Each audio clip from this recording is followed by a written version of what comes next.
Salutations, people! Welcome to Page 3 Killers, Murders That Went Unnoticed, a podcast where we dive into the murder cases that went unnoticed by our nation's newspapers. Hi, Shay. Hi, John. Hi, everyone. Hi, guys. Welcome back. Welcome to Page 3 Killers, Murders That Went Unnoticed, episode 44.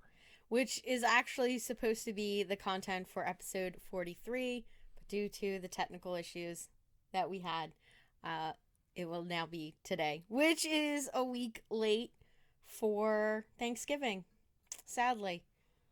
This was supposed to be our Thanksgiving Day episode, hon. Well, luckily, I don't think it has really much to do with Thanksgiving, so. Yeah, well, I mean, it sort of does. Not really. So we are recording this. It is after Thanksgiving, so we hope you guys had a nice holiday and enjoyed your Thanksgiving or your time with your family. Or if you're from outside of the United States, we hope you had a nice Thursday and the rest of your week. I wonder if other countries just have a random day where they're just like, we're just going to have the day off and think about things. Yeah, just a day to be thankful for, being alive or surviving another year. Yeah. Well, we had a good Thanksgiving, sort of. Yeah, we had a good Thanksgiving. Yeah, food was good, good company. We got to see some people that we haven't seen in a while. So all in all, great time. Now, this week's topic, we are going to be talking about Omaima Aree Nelson. And she is a former Egyptian model and nanny. And right there, you guys would be thinking, oh, so it's just about a normal person? Like, okay. No. She's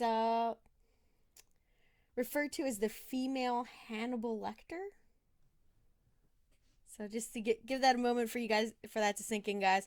If you do have some issues with cannibalism or something like that, I will give you a heads up before we get to some certain parts. But that is our topic for this week. So it's kind of not Thanksgiving-y, but I promise that there is some underlying Thanksgiving tones.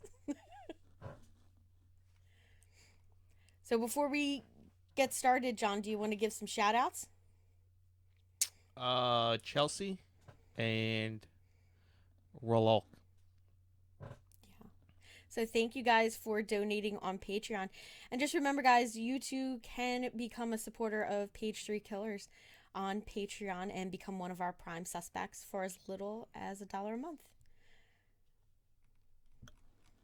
Yep. We really need to start doing more for that Patreon, peoples. I know. I've been like kind of slacking because I've been trying to get this first season finished. But I think, you know what? After I type up the scripts for the last couple episodes, I think I'll take some time and just create some content for Patreon. Get us a couple episodes out, and then we'll do something weekly or something like that. And once we get a few more people on there, we can start doing polls and stuff like that for episodes to hear, get an opinion of some of our listeners of what we should be playing. What our topic should be. All right, so this case happens in 1991. So I picked our news out of that year.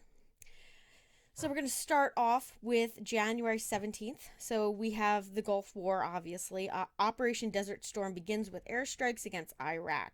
Now, I remember, I kind of remember watching this on TV. No, you don't. You're 3. You weren't even 3 years old yet. Calm down. Like, I remember seeing it and thinking it was fireworks. I don't believe you. Yeah, maybe I'm thinking of, no, you know what? I might be confusing that with, like, after 9/11. Or like Beirut or something when we were Yeah. bombing over in Kosovo. Yeah. Oh, yeah, in like 2005 and 6. No, that would have been like late 90s, 98, 99. Well, 99. Yeah, maybe. But But yeah, I kind of thought I remembered that. So on February 5th, we had the Michigan court bars Dr. Jack Kevorkian from assisting in suicides. Yeah, super interesting. I don't know how I feel about that. But yeah, I'm all about it. yeah. Let people do what they want to do. I mean, what's the point? Yeah. They're gonna find one way to do it or not. So at least make it. And I mean, they were terminally ill people, right? Like they Yeah. weren't just like healthy individuals. They were like Correct. terminally ill people that they weren't gonna get any better, and it was just gonna be a slow progression of death. You know. It would just be painful. Yeah. So on the flip side though, I get where like family members are coming from. Like they want to spend as much time as possible, but you know. On our next one is February 23rd. We have the one Meridian Plaza fire in Philadelphia, Pennsylvania, kills 3 firefighters and destroys 8 floors of a building. This is why I have a job. Yes. Yeah, so there were massive changes to fire codes right after that, right? Yes, and particularly sprinkler systems. Yeah. So, yeah, this pretty much determined the next, 30 years of a lot of what I do. Yeah. Now, the next one I thought you would find kind of interesting, babe, because you did work out of Princeton University as like a temp guy. So we have imposter James Hogue is exposed at Princeton University, and he got in on like a scholarship thing because he pretended to be an orphan who was self-taught. Yeah, I've never heard of this Yeah, guy. so it was super crazy. He just pulled the wool over the admissions office eyes, and they thought he was like a prodigy genius, prodigy genius. Yeah, yeah, Prodigy. yeah, prodigy. There we go.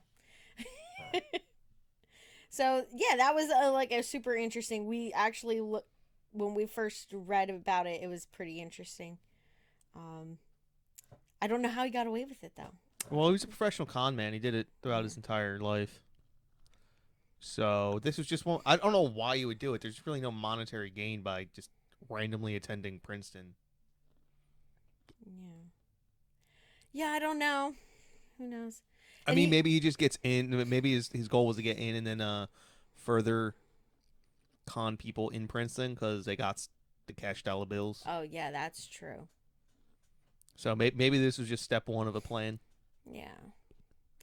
All right. Now, on April 4th, we have the Senator John Hines of Pennsylvania and 6 others are killed when a helicopter collides with a plane over Pennsylvania. I'm not even going to try to pronounce that. Is it like Meridian? Meridian, Pennsylvania? Yeah. Meridian or Marion? Yeah. And that's So, John Hines of ketchup fame. yeah. He was a senator. I didn't even realize that he was a I senator. believe it's also John Kerry's father-in-law. Oh, wow. Really? I believe so. Interesting. I know he's married into the Hines family. Yeah. Now, on May 5th of 1991, we had the Washington, DC riot.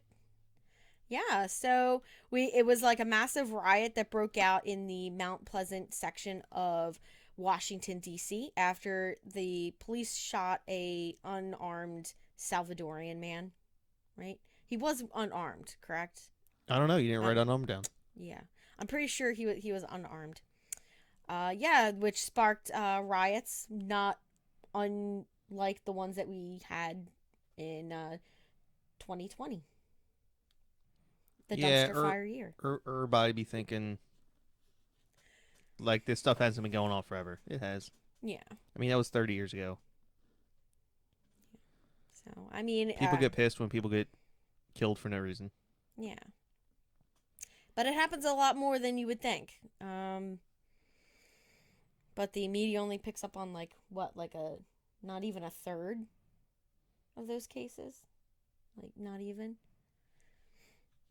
Now on June 27th, this one here was super interesting. Supreme Court Justice Thurgood Marshall announces his retirement from the Supreme Court due to a declining health. And we just watched a movie on him. Yeah, it It was was a really really few good. months back. They were good. I think it was called. Yeah, a super good movie. If you guys get a chance, you should definitely check that out. And then on December 25th and 26th, we have the Cold War ends, and the president of the Soviet Union resigns, and the Soviet Union dissolves. That's probably well. Yeah, I don't know. Gorbachev, This is a right? pretty important year. Yeah, pretty important year. Yeah, end of the Cold War. So what did we do? We started another one. Well, yeah, because by January 20 or 91, we already knew that the Soviet Union was essentially over. Yeah. It was just a matter of time getting all the paperwork done. Oh man, that's so good. It's literally dollar store hot chocolate. Yeah. It's made better by booze. No. Booze being in it. Yes. So now we're going to move into our CD side, which was quite a hoppin' year, okay? Now, we're going to start off with January 16th. U.S. serial killer Eileen Wuornos confesses to the murder of 6 men that year, which was I just watched a documentary on earlier this week to refresh myself, and it was super interesting. She had a nickname, right? Uh, Not that I'm aware of. She was like the first known female serial killer, but they did do a movie about her life with Charlize Theron, and they called it Monster. That's where I know the name from. Yeah. So Charlize Theron played her in that movie. It was a really good. It was kind of scary how well they were able to make Charlize Theron look like Eileen Wuornos, which was kind of scary. But I guess that's makeup and prosthetics and stuff like that. So pretty awesome. Now on March 3rd, we have that amateur video captured the beating of Rodney King in Los Angeles, California, by police officers. And did that spark some Yes, riots? That that sparked. sparked the L.A. riots, right? Yes. Well, Yeah. the event itself didn't. It's when all the cops got away with it. Yeah. When they And was announced it was that? not guilty. I think was that 92 or It was 93? probably 92. 92. Yeah. It And seems. then yeah, more I think something like 56 people died or something in those riots. Oh yeah, but you got the greatest thing ever seen happen. Rooftop Koreans, Yes. my heroes. Oh my god, I love Rooftop Koreans. Just amazing. Um, I've watched some of that footage. It's pretty awesome. Like the helicopter. They wouldn't be able to get away with that now. That like Yeah, the government would no. come in and just like shoot them all. Yeah, but they were protecting their property and their businesses, so Yeah, can't you're not really allowed to do blame that them. nowadays. Yeah.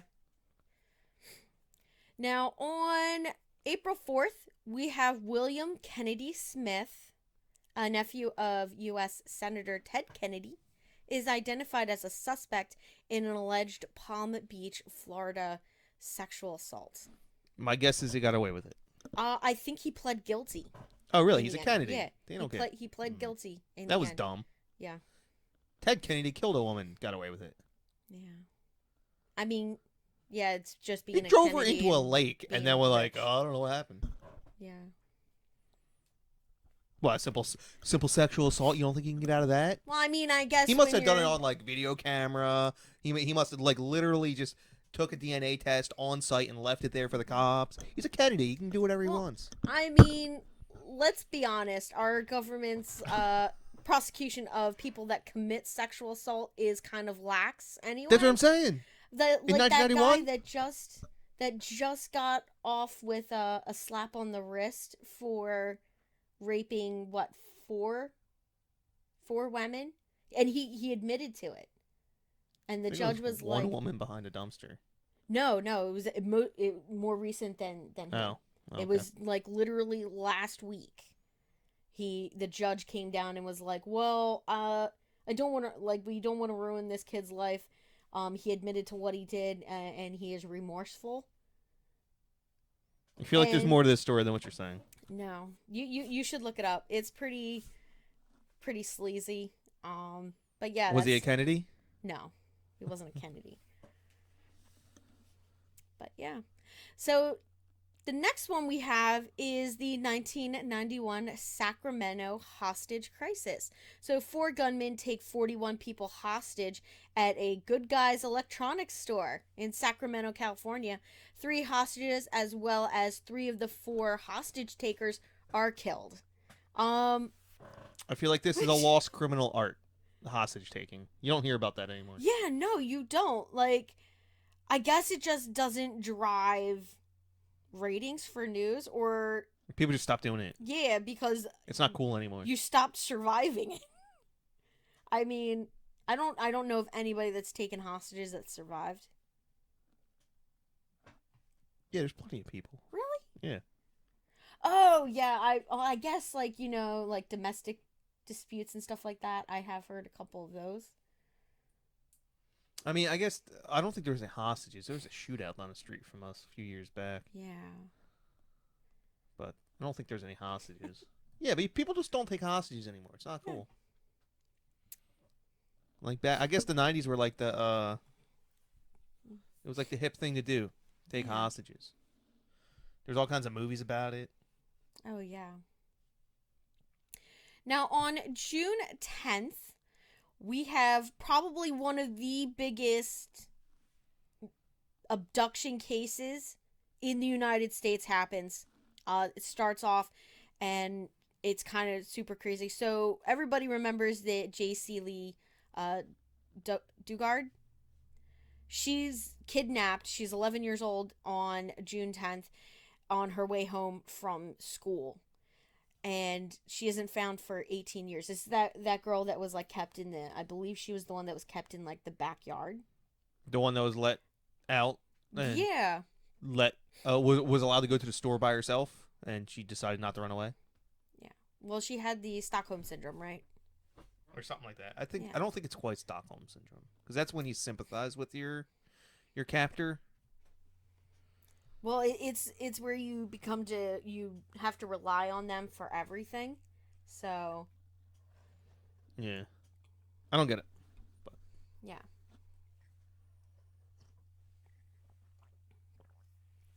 All right, our next one we have on July 22nd, boxer Mike Tyson is arrested and charged with raping the Miss America contestant Desiree Washington 3 days earlier in Indianapolis, Indiana.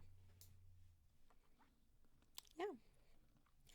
And then one of my okay, I can't say he's my favorite serial killer because he's not, but a serial killer that I find very interesting. the fact that you have a favorite serial killer is disturbing. Like I I rank mean, them.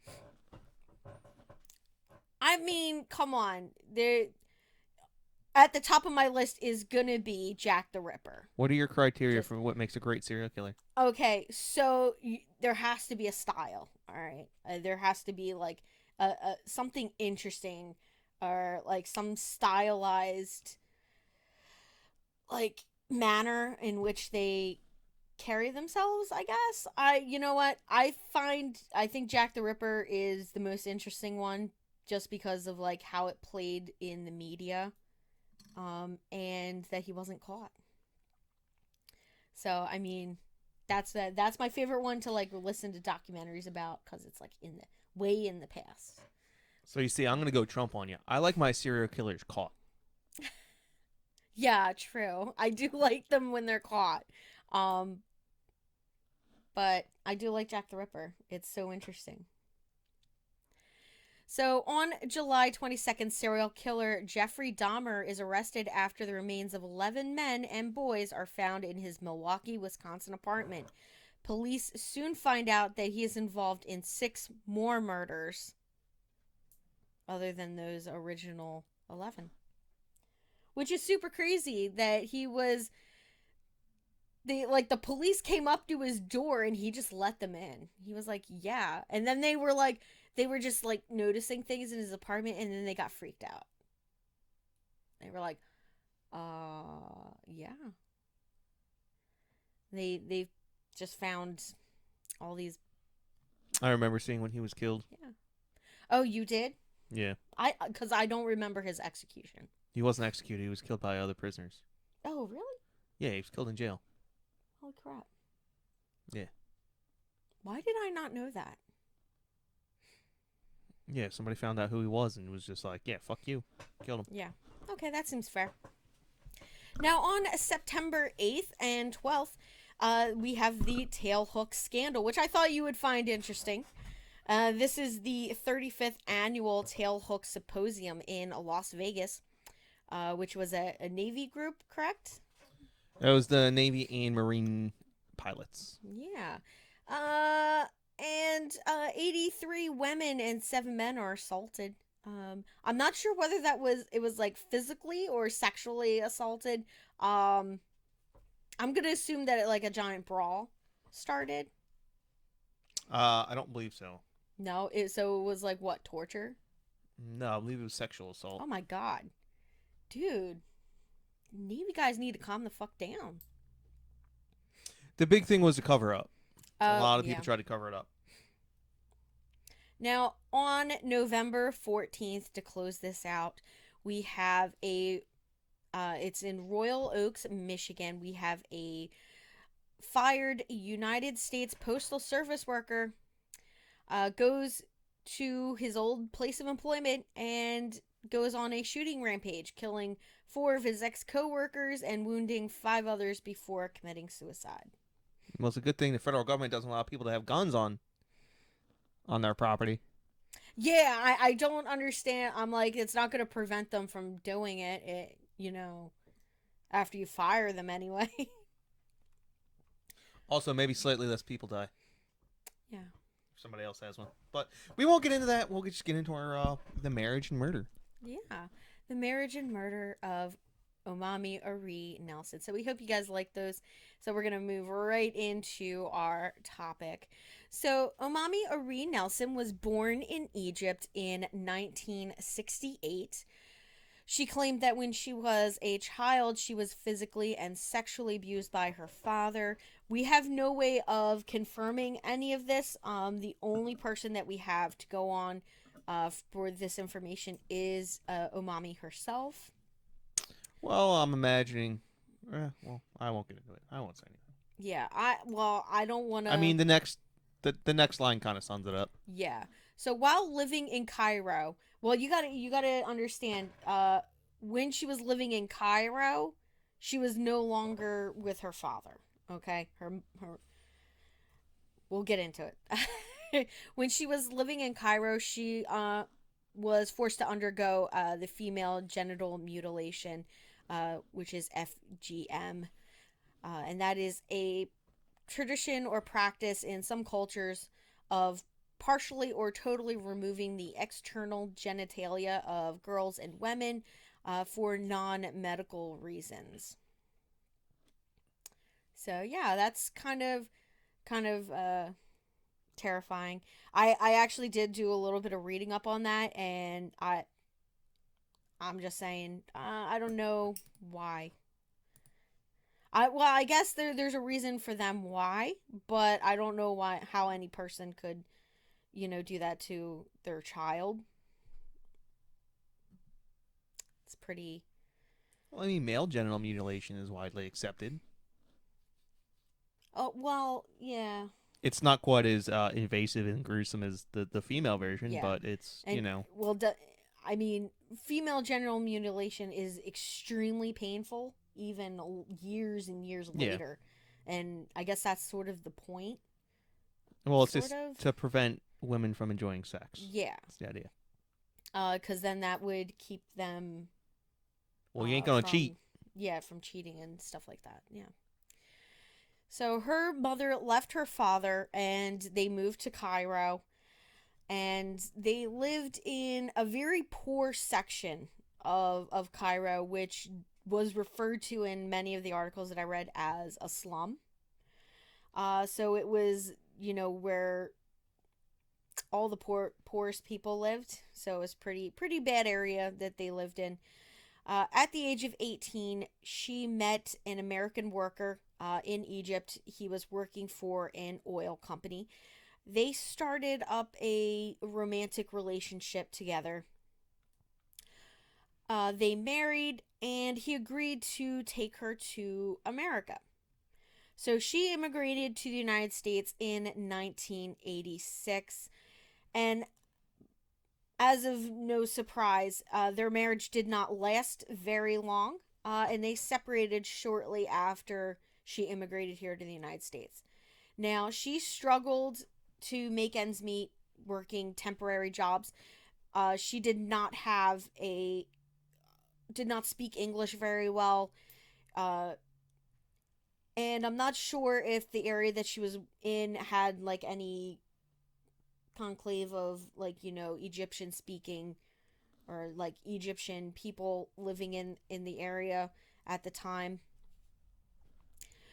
So Where was she living? I believe she was living out this way. They did not specify where she was living in the articles that I read. When they first came back, moved here from Egypt to the United States, I do not know where she was. I only know where she was uh, after she married her husband. Gotcha. Yeah.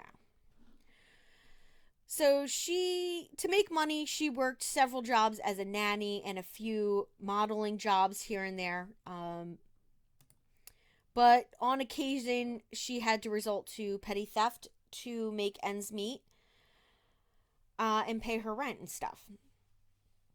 So she realized it because she's very beautiful that works to her advantage, and she is able to sort of woo men into being with her, and then she would basically use them for their money. Once that was sort of cut off, she would start stealing stuff from them, which she would turn around and sell to pay her bills. And one time, she even held a shotgun on one of her lovers and demanded all his money, which he gladly gave her. And at this point is the when she realizes that she could do this professionally to make money, and she wouldn't have to really do any work. See, OnlyFans saving lives. You don't have to do that anymore. You just do it from Yeah, the comfort of your home. exactly. So she became a professional gold digger. So she continued to do that. Now, following that incident with the gun, she did flee to California to avoid capture from the police, where she met her future husband, William E. Bill was his nickname, Nelson, in October of 1991. She was 23 years old at the time, and he was a 56-year-old pilot. So quite an age difference. So Bill was known to have a big personality. He drove a red Corvette, liked to wear these cowboy boots that were bright red. So he sort of had a big personality, and he was a pilot. So that pretty cool, right?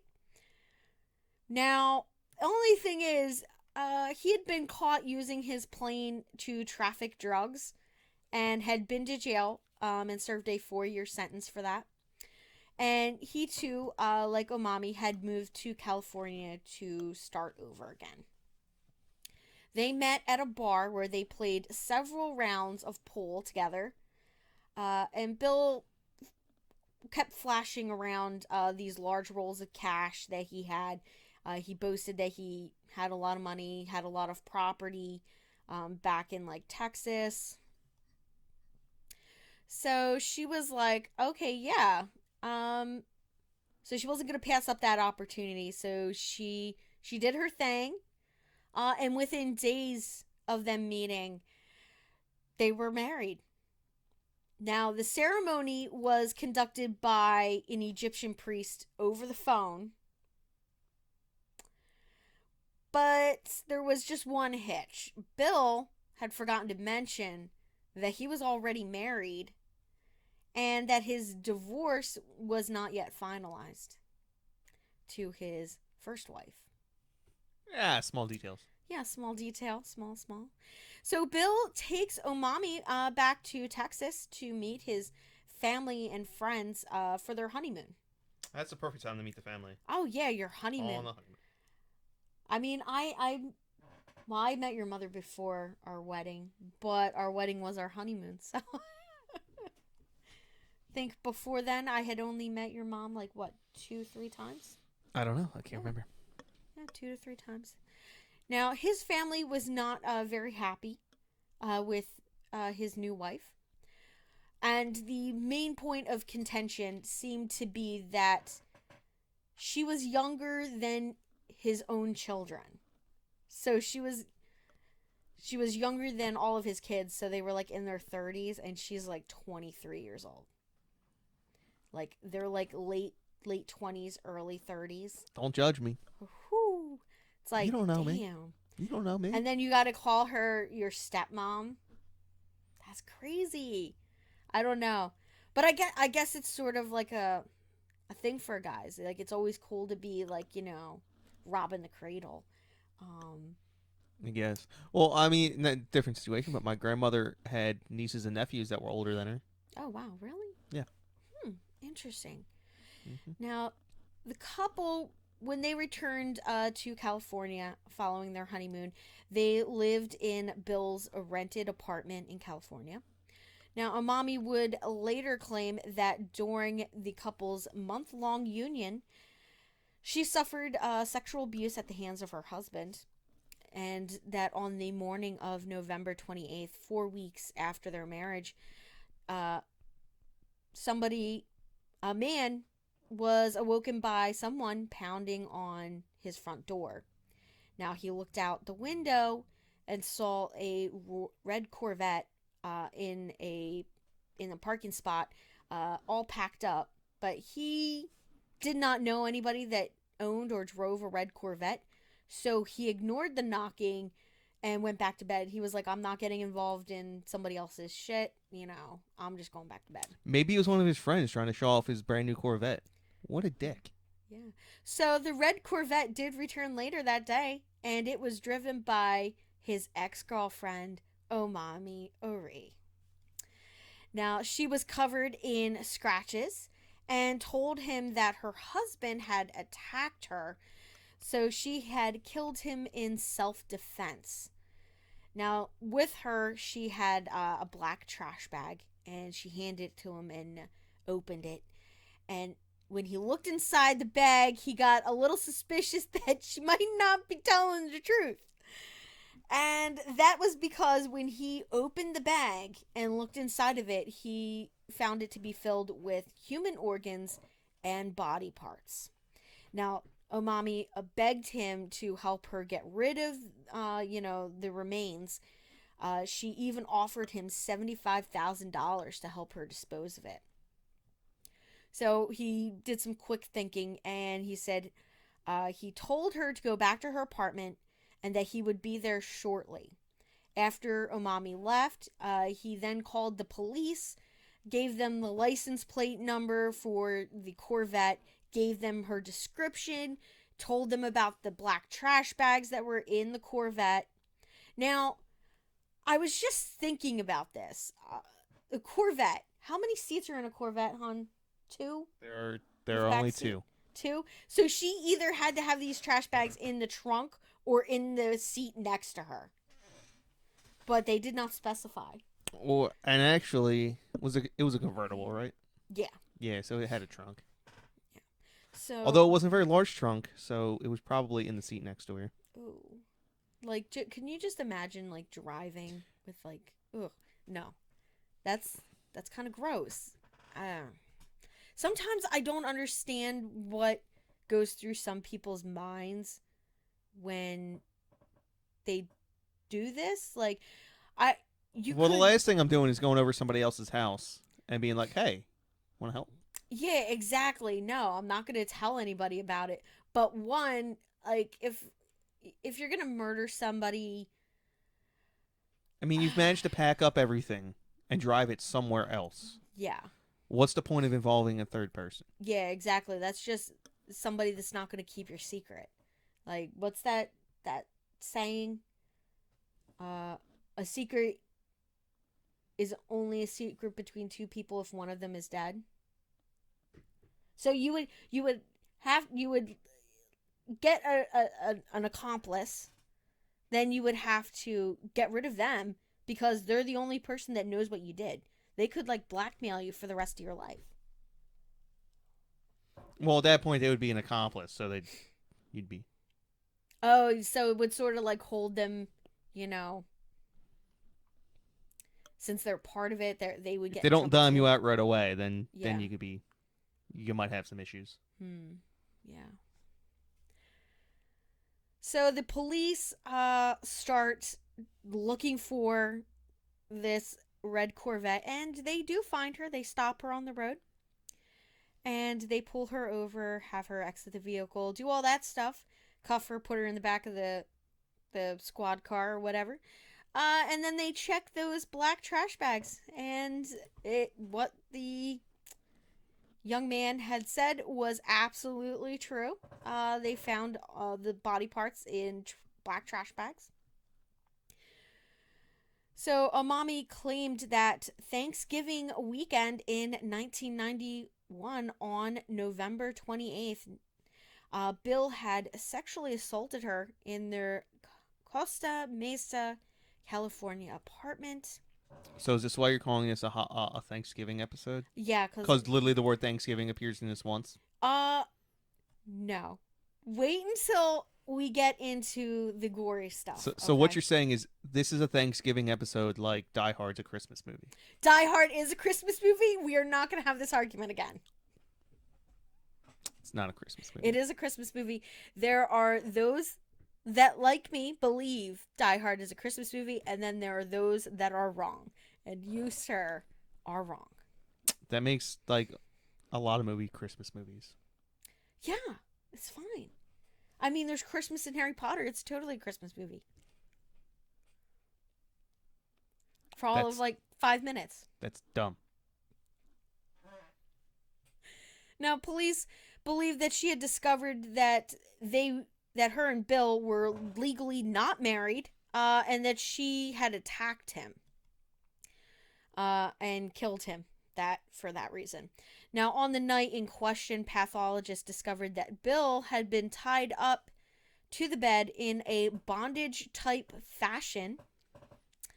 Following this, Omami had stabbed Bill with scissors and then began beating him with a clothes iron. So, I'm assuming that it wasn't plugged in, because that would just be really... Because that matters. Yeah. But, yeah, so she beat him with a clothes iron, and after killing him, she began dismembering his body. Yep. Yeah, whether or not the iron was on, it's definitely an important part of this. Absolutely does not matter. I imagine in court, like, Your Honor, the iron was turned off. It wasn't even plugged in. Case dismissed. Yeah. So, You're right ridiculous. now... Yeah, I know. Now, I'm just going to give you guys some warning. We're about to get into the really nasty bits of this case. So if you don't want to hear this, please tune back in about 5-6 minutes. Hopefully I'll have it done by then. But yeah, so now let's get into the gory stuff. So we said that she started dismembering his body. She also proceeded to flay the skin from his torso and remove his organs. She then cooked the decapitated head and hands in hot oil. So she fried his head and his hands. She was arrested after she stuffed some of her husband's body parts into garbage bags that she was found with, but she also mixed up his body parts with leftover turkey and cranberry sauce and disposed of him in the garbage disposal. Well, she tried anyway. The neighbors claimed that the night of his death, they had heard the garbage disposal unit running 4 hours after his time of death. Now, she reportedly castrated him in revenge for his sexual assaults that she claimed that he had committed upon her. Now, she told her psychiatrist that she had cooked her husband's ribs in barbecue sauce and eaten them, but later denied this. Now, the psychiatrist quoted her as saying, "There is no sweeter meat than human," and that Bill was especially sweet. It's kind of twisted. I mean, with the barbecue sauce, yeah. Maybe she's just getting confused. Yeah. I don't know. I don't know what the point in saying that. Like, unless you're going for like an insanity defense in court. But yeah, I don't know. Now, the coroner believed that due to the skills that would be required to dissect a body, as Bill's had been, uh, he basically said that Omami had to have done this before, whether it was on an animal, possibly another person, but he did say that she would have had to have obtained these skills, like butchering an animal, which I assume would be a normal practice in a very poor area in Egypt. Um, I I would assume that you would have to, on occasion, Slaughter your own slaughter food. your own food, for survival. So that doesn't seem very unusual to me. Now, during her confession, she claimed that Bill was away. This is her first confession, guys. She claims that he was away on a trip, and that he had killed this person and left the body there for her to dispose of before he left. Now, Don't think she was up to date on her most recent forensics yeah, techniques. especially when she's confronted with the fact that they found her husband's severed head in the refrigerator. So they asked her exactly where he went on this trip. And then I don't know, but he said it'd be cold. John. That's what I would have responded with. You're kind of terrible. Now, during so they confront her with his severed head, and they're like, "Okay, listen, we know you're lying. So what really happened?" So her next confession is even more outlandish. This confession includes an ancient Egyptian demon uh, that she said convinced her to kill her husband and destroy his body so that he could not move into the afterlife. So the And Demon's police. all like, "Oh, I can't. You ain't gotta go home, but you can't stay here." Yeah. I like that's. I mean, at what point do you just tell the truth? Just stop talking to the demon. Really, that's your problem. Yeah, I mean, stop talking back to it. Like, listen, Mister Demon, Get some you need medication. to you need to slow your roll just a little bit. Yeah. I mean, a normal, well-adjusted person that hadn't been through these kind of experiences that she claims to have been through would Stop talking to the demon. stop I know, right? stop talking to voices that aren't real. They would probably reach out to get help.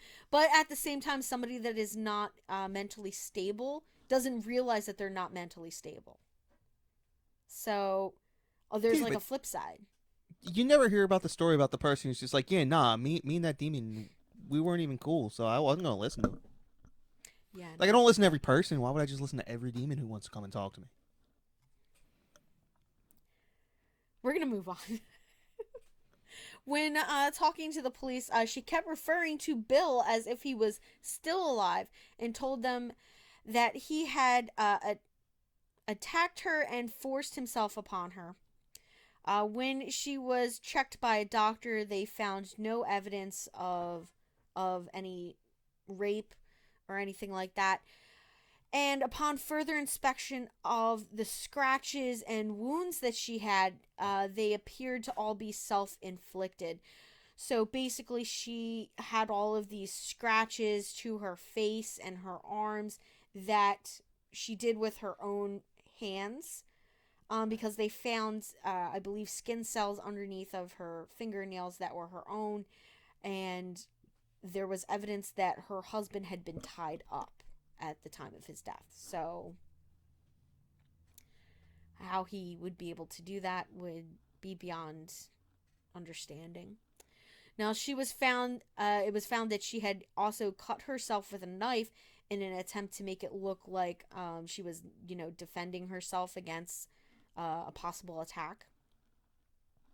During her testimony, she said Bill had tied her to the bed and raped her, and that she was able to get one hand free and stab him with a pair of scissors. She claimed to have no memory of the events following that point, up until when she woke up and his body was there, like in pieces, or, you know. Now, on Thanksgiving, Bill had spoken to his daughter, Margaret.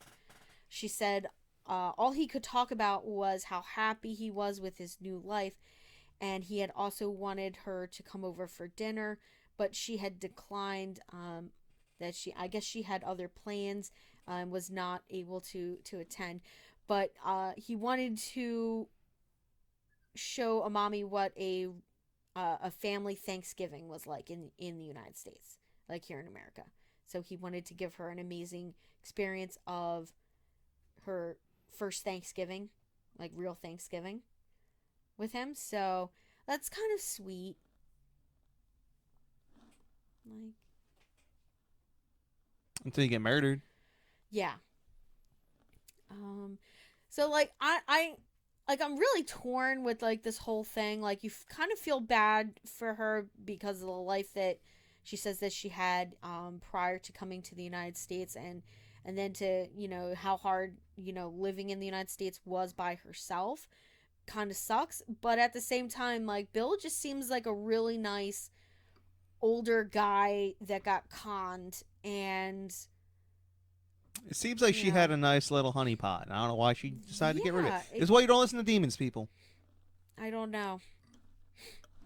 Now, Oh, new business idea: demon consulting. ooh, okay. If you are currently discussing plans with demons, let us know. We can be your demon counsel. It's not in the Constitution, but you do have the right to retain counsel when speaking to demons. It might behoove some people to, discuss that with a professional prior to doing anything that a demon tells you to do. I think it might save you a lot of grief. Don't you? Yes, I would also like to say that this is not medical advice. Yes. So if you are hearing voices, please reach out to a professional, in all seriousness. Now, Amami was arrested on the suspicion of murder and charged on December 2nd of 1992 or 1991. Her trial began later that year, in 1 year later, on December 1st of 1992. So there we go. Now, the psychiatrist testified she suffered from post-traumatic stress disorder and said that she was psychotic. Now, during the trial, her traumatic past was revealed, and she was convicted of second-degree murder on January 12th, 1993. She was sentenced to 28 years to life in prison, and she is currently serving a life sentence at the Central California Women's Facility in California State. While in prison, she gained a fan. Now, there was a wealthy disabled man in his 70s, and he really liked her. So he married her, and then shortly after that, he passed away, leaving everything, basically leaving all of his money to her in his will. Now, mommy, She can buy all the ramen at the commissary. yeah.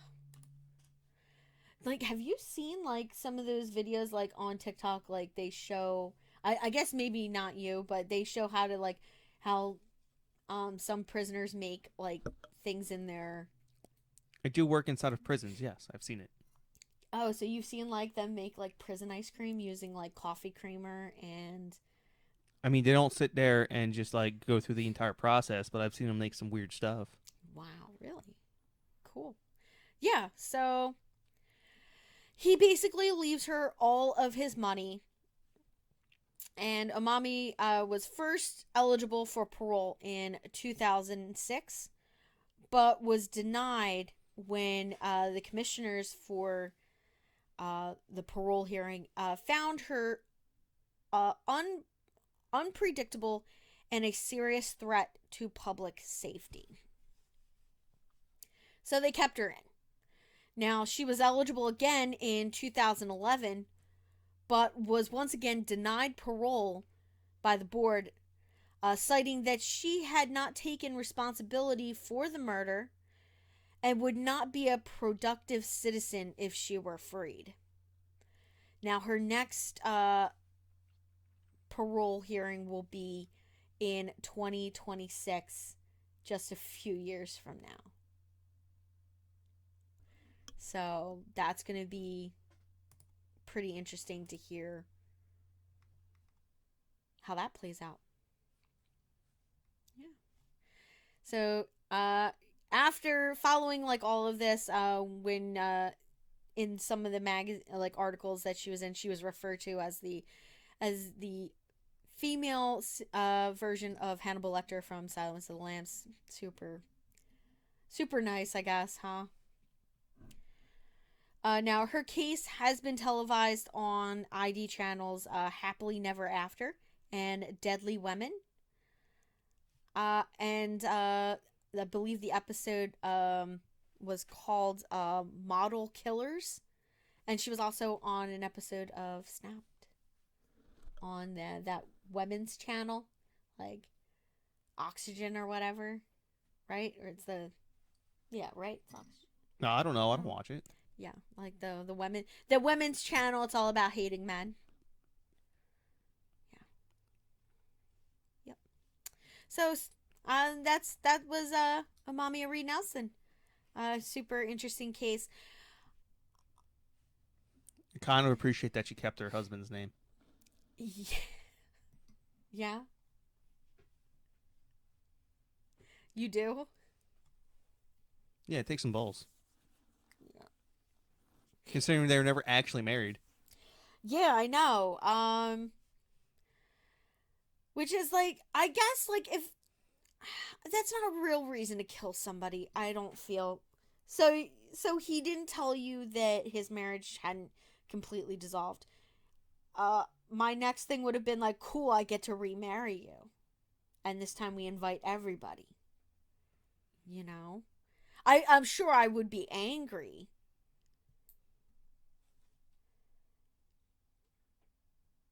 But I don't know. They were only married for 4 weeks. You mean they were only not married for 4 weeks? Oh yeah.